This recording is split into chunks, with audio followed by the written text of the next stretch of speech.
me and Charlotte this afternoon have been doing a worm survey. So I'm learning about earthworms and we wanted to share it with year 6 so you can get out in the garden and do the same thing. So what you need for this is this classification sheet that I will send round with the video. You will also need some sort of digging device, permission from your parents to dig in your flower borders, particularly exactly where they tell you and nowhere else, and some sort of Tupperware or plastic holding device to put your worms in when you find them. Okay, so you need to dig up obviously where there are no flowers, and then you have a good root around in the soil. Now you're only allowed to do this for 10 minutes and it's however many worms you manage to find in that time, because it's a survey. So you need to go about 10 centimetres down, and then when you spot a worm, sometimes you need to aggravate the soil a little bit. Spot a worm, then you just pick your worm up and pop it in your Tupperware. Okay, so when you've got your worms, you're going to use your sheet to identify them. Okay, so your sheet will tell you whether they are mature or whether they're immature worms, and what we want to know is how many of each type everybody finds. But keep hold of your worms, because we've got a second experiment we want to show you that you can do inside.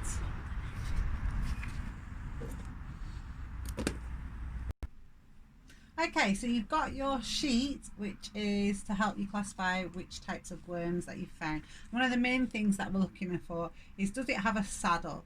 So a saddle is usually a different colour to the rest of the body and slightly wider. If they're immature worms, they don't have a saddle. If they're mature worms, they do. Whether they are mature or not, once you've got the mature worms, you can find out what type of worms they are by looking at the bottom of your sheet. So I'll show you with one. So we'll get this big one out. Oh, come on, nice big worm. Okay, now he has not got a saddle anywhere, has he? In fact, he's quite flat and does look like he's pooing. like he's not pooing, like an immature earthworm. But you can see all the dirt inside him, because that's what he does. It eats the dirt, it goes, this is his big digestive system, runs all the way through him, and he digests all the bits of leaves and things down for the other organisms in the soil. So he's a really important plower and digester of a maker of soil. Okay, so go through your worms like that and decide which type they are. Then you're going to have to make a little chart or tally. So I've got one immature worm there, so I'm just going to tally up one for him, and it looks like in mine all I've picked up are 1, 2, 3, 4, 5 immature worms. That would be my reported finding for my 10 minutes of digging. Okay, so we'll be able to share those on the year 6 WhatsApp. Is it WhatsApp or Facebook? Yeah, for our results, our total results. Okay, so once you've done that survey, we'll collate all our data together, and you guys could think about putting charts or graphs together for that. But I wanted to teach you some more about worms too. So Charlotte is going to now put the camera on some paper and I'm going to draw some information. Okay, so we wanted to share the things that we've learned about earthworms today with you. So listen carefully, because there's a chance to play a quiz later. Okay, so this is the soil in the garden. Okay, so that's our soil. So this is beneath the soil and this is above the soil. So what we were thinking about today is why, when we were digging, that the worms kept trying to burrow back down into the soil, why they were doing it and what makes them do it. So what stimulus they were responding to. Angela's at the door, just pause. Okay, sorry guys, we had to pause because we had someone at the door. But as I was saying, here's the soil. Okay, and what we've been noticing today is that worms want to try and get back in the soil. So we're thinking about why. Okay, so we've decided then that we think we know why. So if a worm is on top of the soil, because there's something a bit different about worms to you and me, they don't have any lungs to breathe. So how do they breathe, Charlotte? Through their skin. Through their skin. Now, to be able to breathe through your skin, to get the gases that you need for respiration through your skin, it means you've got to have a very, very thin surface so the gases can exchange, pass through that thin surface. But unfortunately, that means that water can also escape, which means that if you're a worm outside of the soil where it's very dry, and can be very dry today, then it means you lose water, it evaporates, and you dry out, and that will mean you die. So the worm wants to burrow down into the soil where it is nice and damp, and that way it won't lose water across its surface and dry out. There's another reason a worm doesn't want to hang around on the surface of the soil. Charlotte, why is that? Because what eats it? Oh, here you go. A bird. You can tell I get my art, or where Charlotte gets our artistic skills from here. It's a bird, yes, we need to identify it because it doesn't look much like one. But here it is, and it's coming in for dinner.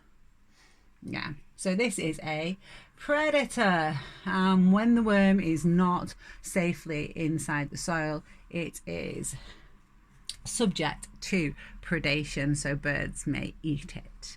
Okay, so there was one other reason that the worm might want to burrow down into the soil, and we saw that inside the worm, all the way through its middle, you could see the soil, and the reason for that was that it has its alimentary canal. So if I show you on this picture here, you can see the dirt inside it as it's eating it.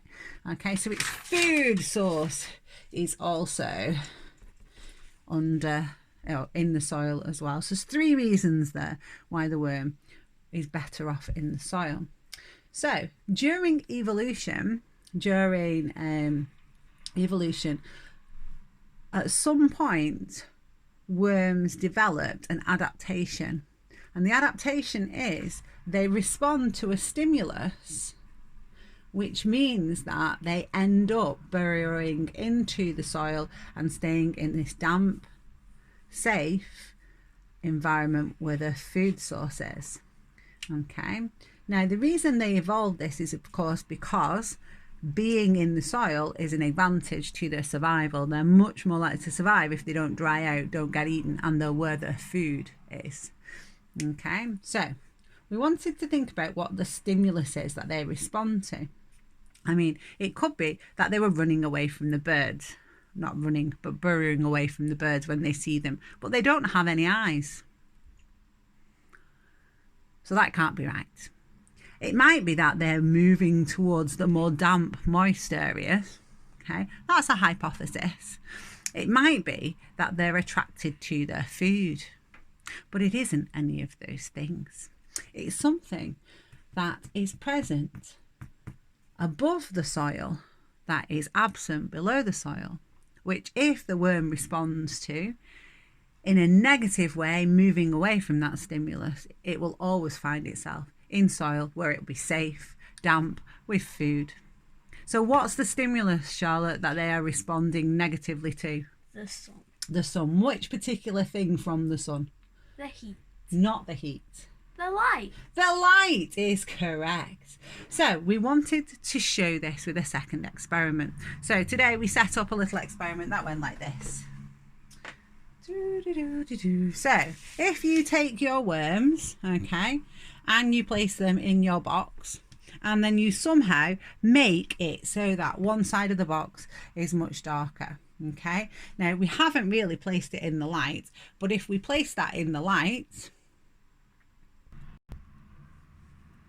okay, so you can see that we've got fewer worms now left in the lighter side, and they're making their way, although slowly, because that one was facing the wrong way, is having to go the long way around, into the dark side of our experiment. And he's on the turn, that one as well now. So they'll all make it, although this one's going the longest way around the roof, towards the dark. All right. So you can try that experiment yourself at home with your worms, and you will see that they display a response. It's called negative phototaxis. Okay. Right. I want to tell you some other key facts about worms as well. So we've told you they don't have lungs and they breathe across their skin. There's some other things you might want to know about them too. They have more than one heart. So they have blood vessels. They do have a closed blood vessel system, a bit like yours, although you can't tell their arteries from their veins. And their blood, which contains hemoglobin, like your blood, carries oxygen around their body. But because their bodies are so long and thin, they need multiple hearts along their length to be able to keep pumping the blood round.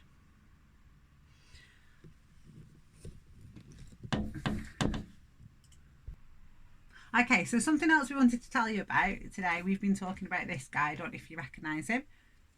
It is Charles Darwin. Okay, now he is what we call the father of evolution. So he came up with this idea that organisms adapt, become fitter, and are more likely to survive. And that's how they become adapted to their environment. So he would tell you that the worms responding negatively the stimulus of light was an adaptation that worms have evolved over time to increase the chance that they survive. Now, Charles Darwin was fascinated with worms. He actually had worms in his garden, studied them for 30 years, and in that time he measured how much soil they were able to displace, and he measured that it was 40 tons per hectare per year that one little earthworm could move as it was burrowing in the soil. And he also talked about them as being amazing ploughs, little ploughs, the ploughs of biology, so ploughing the soil. They have other benefits to the soil as well. We should really encourage earthworms in our soils because they help to release mineral ions from decaying matter into the soil for other organisms like plants. And they also break down big chunks of decaying matter for smaller organisms to then break down. So they really are very special, turning the soil over. Okay, so we're hoping that you have been listening carefully. You may have been taking some of these practical challenges on board, but now what we'd like to do is to challenge you to our Kahoot quiz. So to do this, you need to go to Kahoot online and you just Google Kahoot, okay, with a capital K, and you go to put in your challenge pin, and the challenge pin is here 0136865, and then you can compete against, we've got Martha who's up in the lead at the moment. And then I'm a worm. And then I love cheese, and then me, and then Cheese monster. So you'll see whether you can get 100%. It's the fastest you can get it as well. So if you've been listening carefully, hopefully we'll see your name on that leaderboard. Right, so it's bye from me. And bye from me. Bye.